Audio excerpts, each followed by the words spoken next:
मैं Z category security नहीं चाहिए मुझे, मैं हरगिज नहीं चाहिए मुझे। मैं 94 से पॉलिटिक्स में हूं।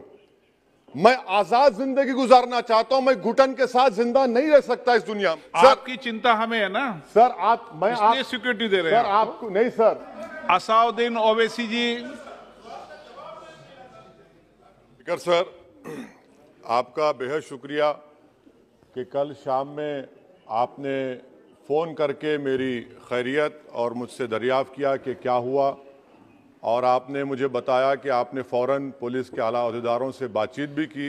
मैं आपका बेहद शुक्रिया अदा करता हूं कि आपने अपनी संवैधानिक जिम्मेदारी को एक रुकने पार्लिमान की जान पर जब कातिलाना हमला किया गया टोल गेट पर, आपने उस बात की। मैं आपका शुक्रिया अदा करता हूं। स्पीकर साहब, मैं मुख्तसर से यहाँ पर ये बात कहना चाहूँगा कि मुख्तलिफ सियासी पार्टियाँ मुख्तलिफ प्रदेश में इक़्तिदार पर हैं। ये बात आप तमाम को मैं गोशेगुजार कर रहा हूँ कि आखिर ये कौन लोग हैं जो गोली पर भरोसा करते हैं, बैलेट पर नहीं करते।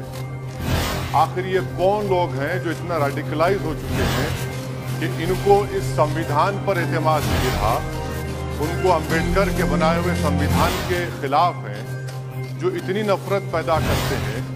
आखिर ये कौन लोग हैं? मैं इसको सियासी गुफ्तगू नहीं करूंगा, ये सबके लिए छोड़ रहा हूं, क्योंकि जहां तक मुझे मालूम कि मैं 2 मरतबा का विधायक हूं, 4 मरतबा का सांसद हूं, और अगर इस तरह से अगर राजनीति आगे बढ़ेगी कि टोल गेट पर गाड़ी रुकती है और 4 राउंड गोलियां चलाई जाती हैं, आखिर इन नौजवानों को ये कैसे रेडिकलाइज हुए?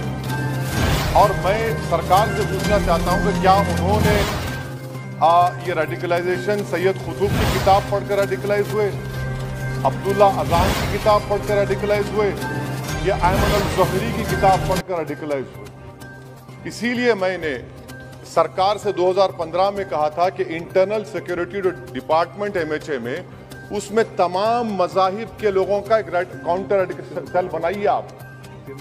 और सर, ये रेडिकलाइज हो चुके हैं तो भारत की इससे राइट विंग कम्युनिज्म और टेररिज्म बढ़ेगा। मैं आपसे अपील कर रहा हूं कि जो गलती NDA 1 में की थी, आप वही करने जा रहे हैं। आपको नुकसान होगा, आपकी सरकार को नुकसान होगा, देश को तो, देश की सालिमियत को खतरा तो पैदा हो रहा है। सर, मैं आपके जरिए से सरकार को यह भी बताना चाहूंगा कि जिन लोगों ने ये रेडिकलाइजेशन किया है, आप इस पर गौर करिए, इन पर UAPA क्यों नहीं लगाते आप? अगर कोई स्पीच देता है, अगर कोई फेसबुक पर किसी क्रिकेट मैच पर किसी टीम की तायीद करता है तो UAPA लगता है। एक सिटिंग MP के ऊपर UAPA नहीं लगेगा सर। मैं सरकार पर छोड़ता हूं। सर, चौथी बात यह है कि रेडिकलाइजेशन की जब बात होती है, हमने यहां पर एक कांग्रेस के बड़े नेता से सुना कि 2 भारत है दौलत के एतबार से। नहीं सर, भारत की दौलत मोहब्बत है। भारत की दौलत पैसों की दौलत नहीं है। भारत की दौलत मोहब्बत है। हां, 2 भारत हैं, एक मोहब्बत पर जो पिछले कई बरसों से आबाद है, और एक नफरत पर भारत बन रहा है। तो क्या आप दौलत की भारत की मिसाल देंगे या मोहब्बत की भारत की मिसाल देंगे? अगर मोहब्बत की भारत की मिसाल देंगे तो उसमें आपको मेरी जबान को रोकने के लिए गोली चलाने की जरूरत नहीं है। इस 2 भारत को समझने की जरूरत है। सर, खत्म सर, मुझे खत्म सर सुनिए सर, मैंने करीब से 6 फीट से गोलियां देखी। मुझे बोलने दीजिए सर। हो सकता है कि कल दिन ना देखूं मैं। अगर मैं यहां पर नहीं बोलूंगा तो कहां बोलूंगा सर? आप मुझे प्लीज बोलने दीजिए। सर, मैं आपसे गुजारिश ये करना चाहूंगा कि आप हरिद्वार में, रायपुर में और इलाहाबाद प्रयागराज में मेरे बारे में क्या कहा गया? आपके NIB की रिपोर्ट है ना, आप क्यों छुपा रहे उसको? देखिए, मैं मौत से नहीं डरने वाला हूं। हम सबको जाना है इस दुनिया से, बल्कि मैंने कह दिया कि मैं इस वतन में पैदा हुआ, मेरी मां की कोख से तो जमीन पर लिटाया गया। जब मेरी आंख बंद हो जाएगी तो इंशाल्लाह औरंगाबाद की जमीन मुझे दफनाया जाएगा। मगर मैं आपसे अपील करना चाह रहा हूं सरकार से सर, कि जो कुछ बातें की गई हैं उसको देखिए। मैं जेड कैटेगरी सिक्योरिटी नहीं चाहिए मुझे, मैं हरगिज नहीं चाहिए मुझे। मैं 94 से पॉलिटिक्स में हूं। मैं आजाद जिंदगी गुजारना चाहता हूं। मैं घुटन के साथ जिंदा नहीं रह सकता इस दुनिया में।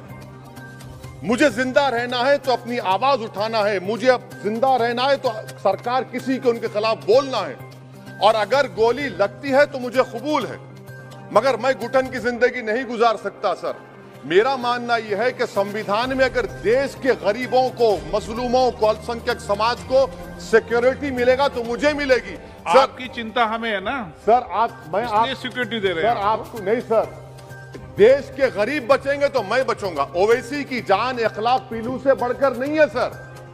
ओवैसी की जान उस वक्त बचेगी जब गरीब की जान बचेगी। इसीलिए मैं आपके जरिए सरकार से अपील करना चाहूंगा कि सर, इस नफरत को खत्म करिए, इस नफरत को खत्म करिए और इस पर आप गौर करिए। मैं नहीं लूंगा सिक्योरिटी, मैं जेड कैटेगरी नहीं चाहता हूं सिक्योरिटी। मुझे ए कैटेगरी का शहरी बनाइए आप, मुझे एक कैटेगरी का शहरी बनाइए ताकि मेरी और आपकी जिंदगी बराबर हो। जब देश के प्रधानमंत्री पर सिक्योरिटी ब्रीच हुआ, अपोजिशन की तरफ से मैंने कहा था कि गलत हुआ। सब सेकुलर पार्टी के लोगों ने कहा कि ओवैसी तुम क्यों बोले। मैंने कहा नहीं, देश का प्रधानमंत्री मेरा है, सिक्योरिटी ब्रीच हुई तो एक्शन लेना चाहिए। मगर 4 मर्तबा के एमपी पर कोई 6 फीट के फासले से 4 गोली चलाता है। मुझे मौत है, हम सबकी मौत है, मगर मैं इन गोली चलाने वालों से डर कर खामोश नहीं बैठने वाला हूं। और मैं दुआ करता हूं कि उत्तर प्रदेश में पुरअमन पोलिंग होगी इंशाअल्लाह। उत्तर प्रदेश की जनता गोली चलाने वालों का जवाब बैलेट से देगी, नफरत का जवाब मोहब्बत से देगी, और कमजोरों को दबाने का जवाब हिस्सेदारी से देगी।